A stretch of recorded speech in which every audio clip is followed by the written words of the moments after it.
Hey Raiders, this is Mrs. Niederklein. I wanted to go over a couple of things with you on the purpose of PowerScheduler to help you understand what it is we're going to be doing and the reasons why. One of the main reasons is the sheer number of schedules. With the number of students that we're going to be having next year, every student has 8 classes and some semesters look different for each student. That's a rather large number. That's kind of what I look like most of the time with that. There are 3 main reasons for PowerScheduler. One, it helps drive the schedule. So this will help us find out how many students are interested in each course and might lead to looking at the number of sections per course.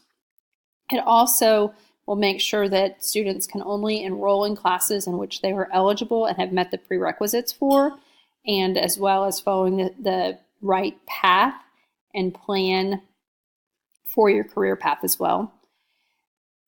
Another main reason is for you to understand and utilize an online enrollment platform.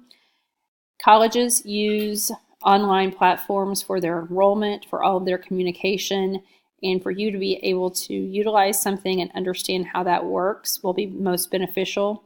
Pitt State uses a Gus account, Fort Scott uses Gizmo, Lebec Community College uses a Red Zone account, so each thing is a little bit different, but this will help you along your way. So with that being said, let's go ahead and get started with our entering of your course selection.